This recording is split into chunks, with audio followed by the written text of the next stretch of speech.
jovial ladies of Agalyawamu Women's Group are residents of Mawale Parish in Luweero District, the cradle of Uganda's liberation story.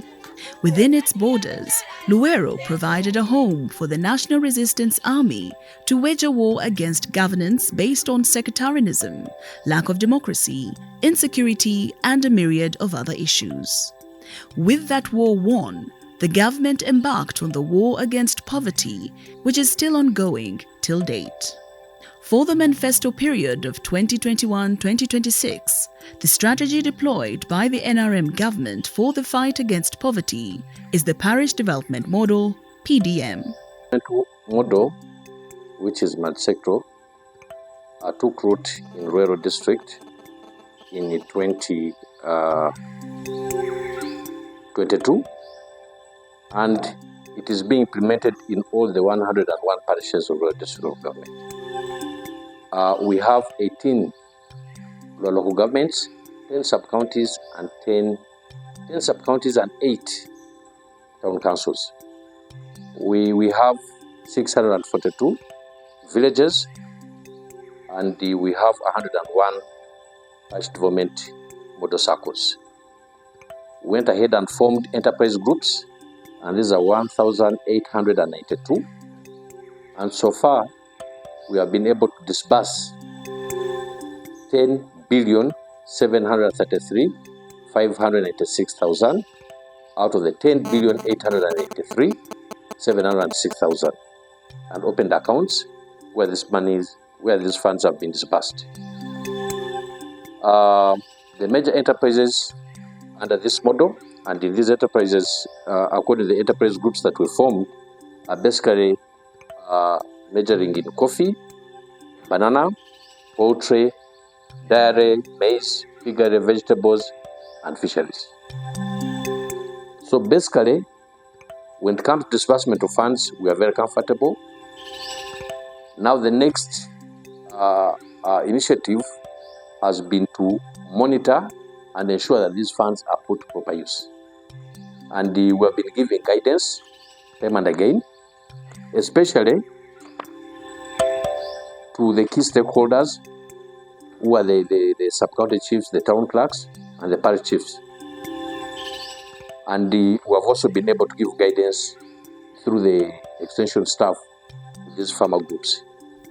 Within the aim of fostering development through poverty eradication and job creation, the government set about creating structures to enable it to decentralize PDM as an initiative for the people, by the people. These structures include the PDM Circle, which is the vehicle for government service delivery at the parish. The PDM Circle plays different roles like the registration of members on the Parish Development Management Information System, PDMIS, PDMIS, and overseeing trainings of its members. It also works as a mini bank at the parish, receiving the annual 100 million shillings known as the Parish Revolving Fund, and ensuring that it is disbursed to the right people by following the right procedures. Sako yange erimu abantu 713 abaregistered, erimu groups 28 eziri registered, then waliwo n'endala 6 eziri mu process ya registration. Ne bayita basentebe b'ebyalo ne twekolamu groups, ne batugamba tukole groups 3 ez'enjawulo okuva ku gombolola zeyaleeta n'eronda. Fetufenga ffe ab'ekyalo Gondo twalonda kato, banana ne coffee. Era bwe twagenda ku byalo ebyo, bammemba ne baweebwa omukisa okugwa buli muntu ku group gy'akola ki gy'ayagala. Era kyali kyeyagalira, oli n'agamba ngenda mu nte, oba ngenda mu kulima, oba ngenda mu bitooke, oba mu mwanya. Era awo twavaawo nga buli muntu akoze group ye mwagwa. Ne bakolamu ne beerondamu obukiiko, buli association neeronda chairman waakyo n'akakiiko kaakyo. Era bwe kwatuuka okufuna ssente, chairperson wa sako eyo yatuulanga ne bammemba bwe ne basaba ssente.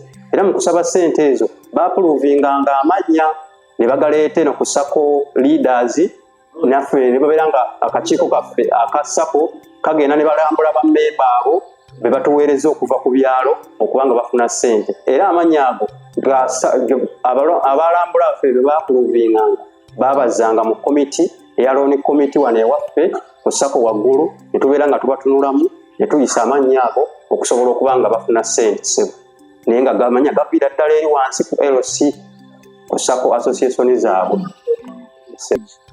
Enamba eriyo okulisivinga message eno si yange ya treasurer wange immediately nga yakagifuna message ampa information nantegeeza nti sente zigenze kuki ku account.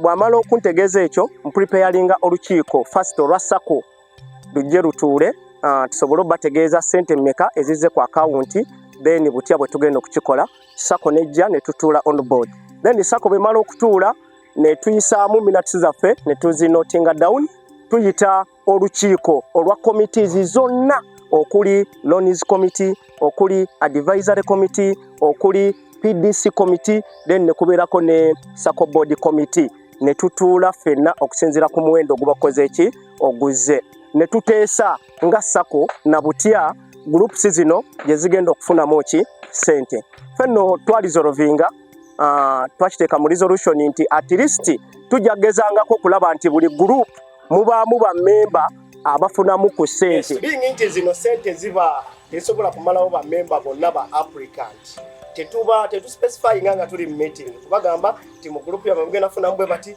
mu group yabwe tutandika okukola ku processes zaffe era ne tutandika obakolera application nga efuluma ewa chairperson oba secretary loans committee.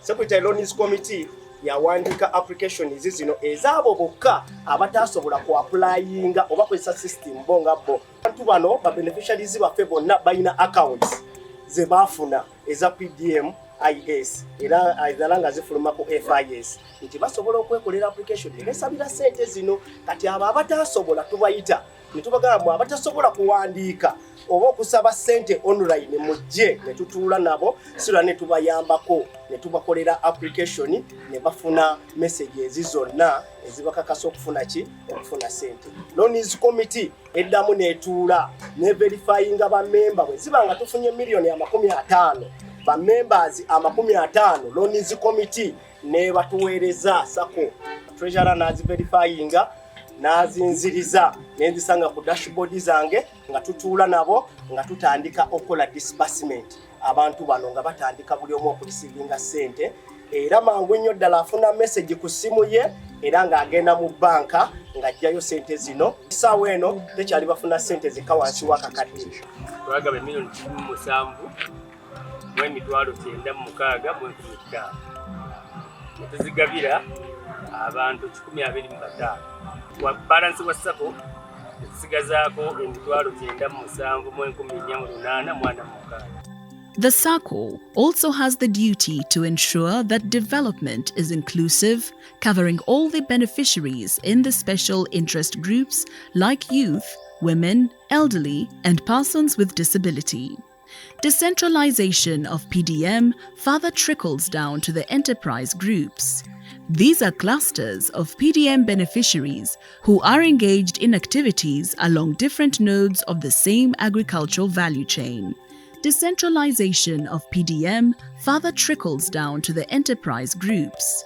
These are clusters of PDM beneficiaries who are engaged in activities along different nodes of the same agricultural value chain. These groups provide identification for beneficiaries that they are indeed residents, and together with the SACCO leadership and the district extension workers, provide trainings, guidance on certified agro-input dealers, and in some situations, pool their funds and work as a group for bigger and better returns. In Luweero, Nambi Coffee Growers Enterprise Group demonstrated this perfectly by engaging in production, post-harvest handling, and processing of coffee as a group.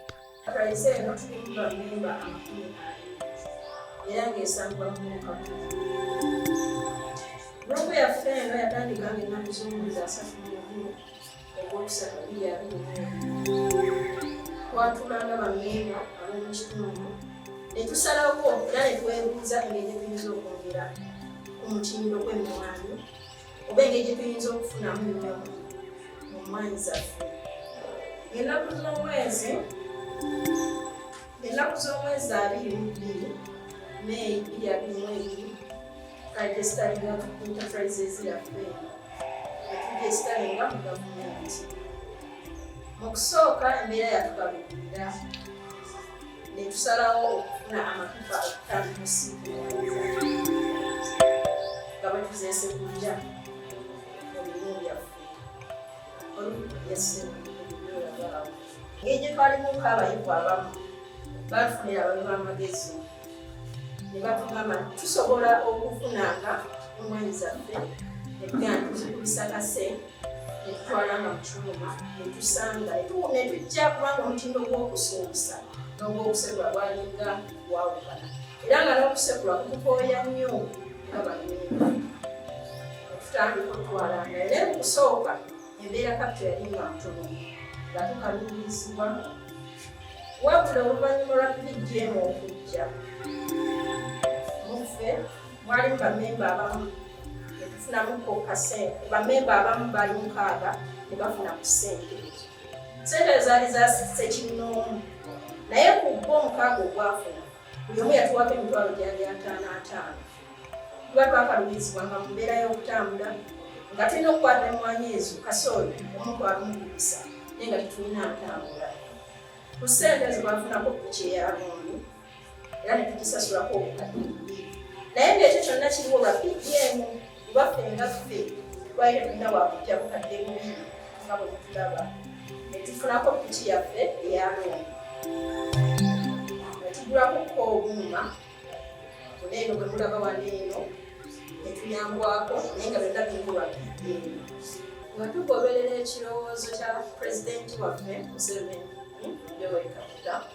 ekyokwongera omutindo gwa agriculture twasalawo emmwanyi eno kiboogo gyetutunda ekirayagibadde obwegyawo ey'enkuminja tukoze tutya era tusaze magezi gyokujjamu okusinzaawoko okufuna gyetufunamu era we twatuula ne tulaba nga kaawa oba okusalawo okusakaawo kigenda kutuyamba lwansonga ffe we tugenda okubalamu ate ng'era tufunamu bwe tukwata omukebe gwaffe guneeno ogwa grams 100 mu kiro ya kase waffe ey'emmwanyi tujjamu obukebe 10 bwa siringi 15 ne tukomekkereza nga tusingidde ddala atunze kiboogo omusinga emirundi mingi era wekwadde ekirowoozo naye nga gaali magezi ga pulezidenti. There is a symbiotic relationship between the coffee seedling farmers and the coffee plantation growers and the coffee processors within the group, which has enabled the group to have strong chibalo for their product while maintaining the quality they need.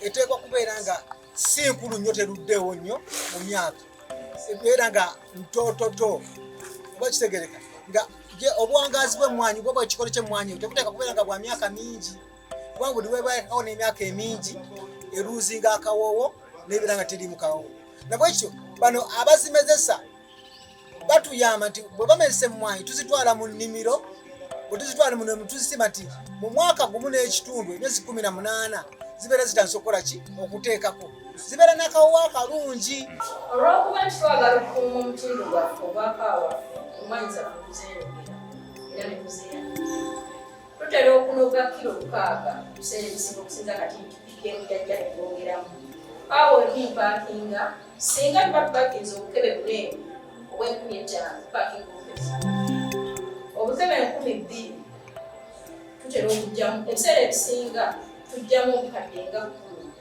obukadde 10 bwe tutoolako ssente ziri ze tweguze emmwanyi ne tutoolako expenses zonna transport biki byonna byonna expenses tussa mu nsawo yaffe obukadde 4. Similarly, Alinyikira Women's Group in Mawale Parish and Wampamba Piggery Group in Wobulenzi West Ward have also demonstrated the beauty in working together and its multiple benefits.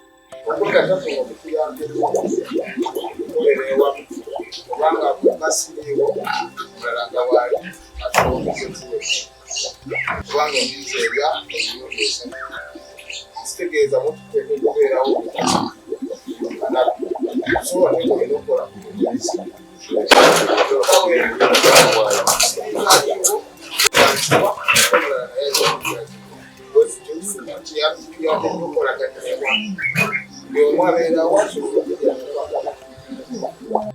Alinyikira Women's Group in Mawale Parish and Wampamba Piggery Group in Wobulenzi West Ward have also demonstrated the beauty in working together and its multiple benefits. With these structures in place, the PDM now moves into the hands of the final beneficiary at the household level.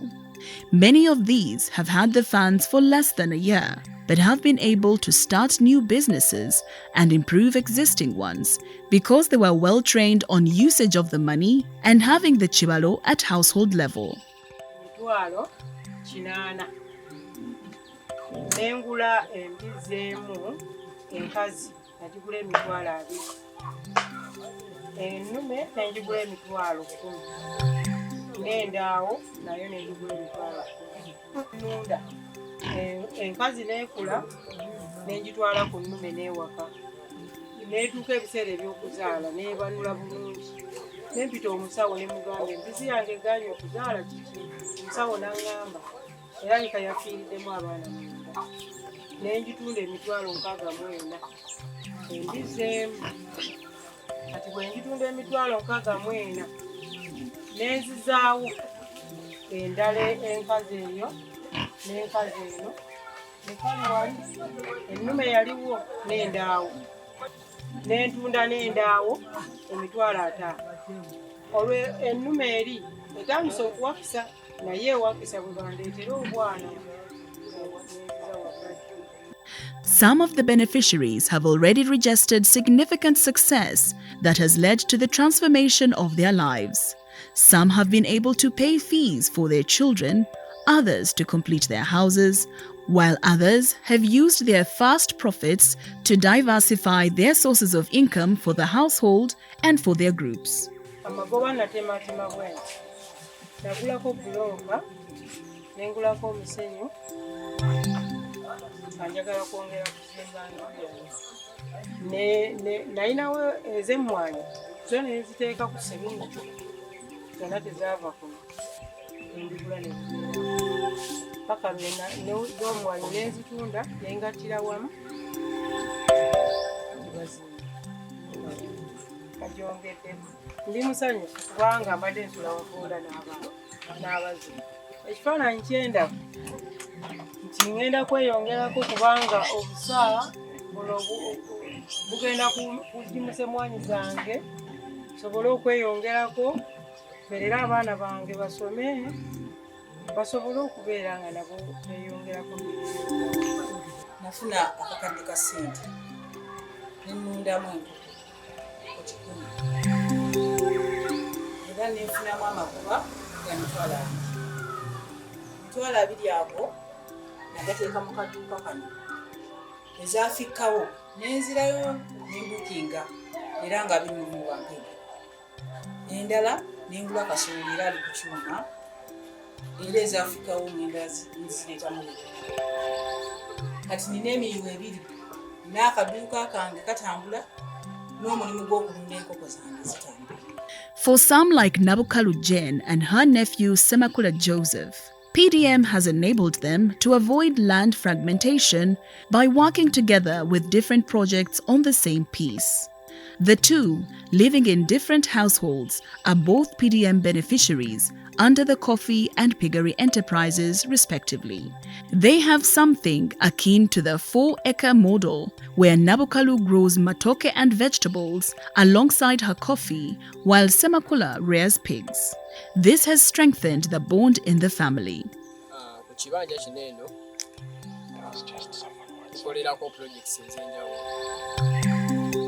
Senganze inako project ya piggery zirunda ate senga wange nabanga ye alirako emwanyi kubanga tukolaganira wamu n'otabale wange Kati nina oluusi ebintu bye mba sisobola kukola. Kati neesanga nga mu mmwanyi zino bwemubaamu omuti ogukuze ennyo nga guyitirivu. Ate nsobola okukola kyasobola ate okukwata kamasiini ketusalisa nga tuzisalira.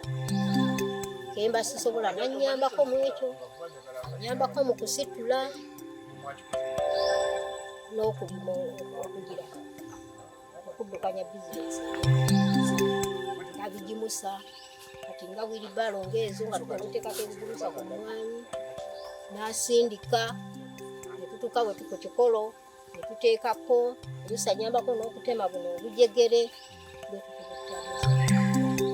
The capitalization of different households has led to more production, which in turn has increased economic activity in the parishes by providing work for off-takers and other agents of production, such as the private coffee processing machine in Wobulenzi Westward and the Makulubita ex-combatants maize mill in Mawale Parish.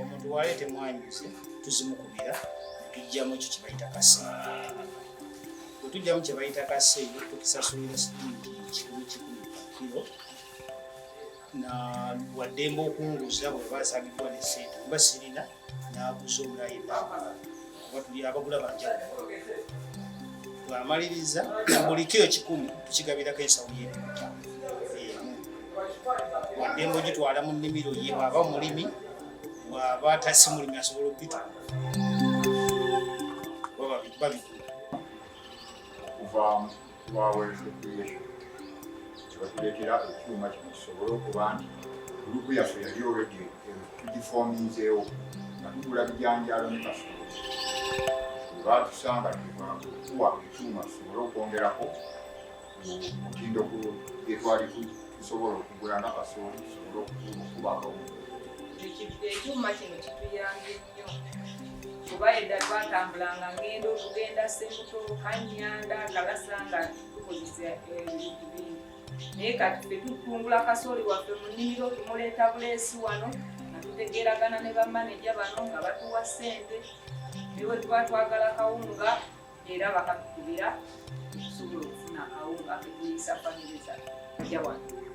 With the beneficiaries accessing the PRF and using it, the entire strategy then has to be monitored at the grassroots. This is where the Parish Development Committee and the Operation Wealth Creation come in to support the district and the PDM Secretariat. The PDC is a microcosm of governance at the parish level, ensuring that government and development are delivered to the people by the people. It serves as a supervisor of progress, addresses the development issues of the people, and raises concerns on the various needs of the parish. PDC eno komiti yayo bamemba bayo kuliko chairperson yenze kenyini kayeyibula kuliko owabavubuka yenaga wa Agnes mukulu kibuka Sam oyo yewe NRM kubanga tubeerako NRM chairperson wayo ne tubeerako n'owabakyala bamuyita Zebia Namugero tukola kyetaaga otumala okubijjayo nga tubitwala ku planning unit the town council the prioritizing anti Wobulenzi West yetaaga kino nekino then okulanga tusobola okumitinga z'abantu. The PDC is facilitated by government to successfully carry out its work with a quarterly amount of 250,000 shillings. Twagala okwebaza nti ekyamazima ssente ezo zirabika ng'entono naye nnyingi ate tuzifuna kubanga oyinza okulowooza ekingi ate n'otakifuna. Tufuna emitwalo 25 naye ne tuzitematemamu bwe tuti.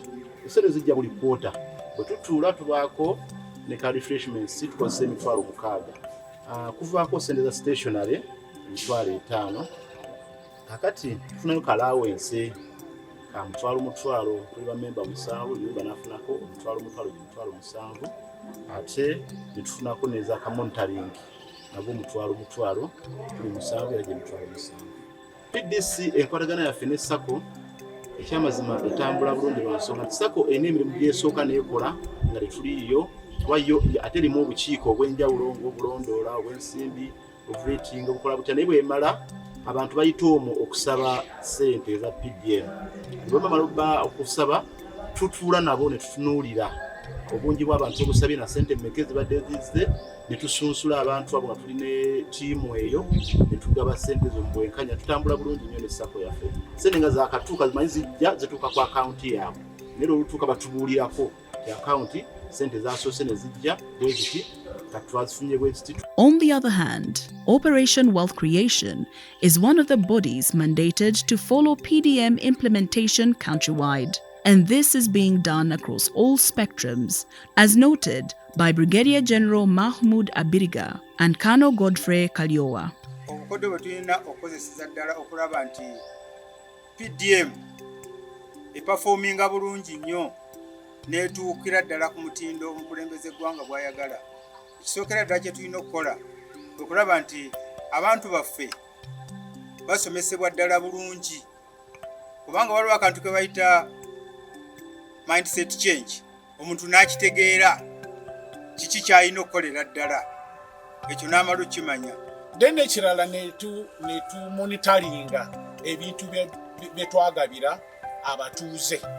Ne tulina okumonitaringa nga bwe tubasomesa ekyokukola okubajja mu bwavu badde mu level ndala, okuva ku level y'obwavu badde ku level gye twagala. The transformation sparked off by PDM in the communities has led to increased ambition and opened the eyes of Ugandans to some other things that the government can support them with to further trigger their growth towards middle income status.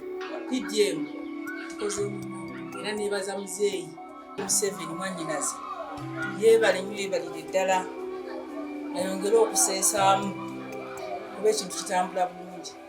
Era nnyongera okwebaza gavumenti ya Pulezidenti Museveni yeebale nnyo yeebalire ddala okutubeererawo ffe abantu ba wansi kati naddala nga nze ali emawale.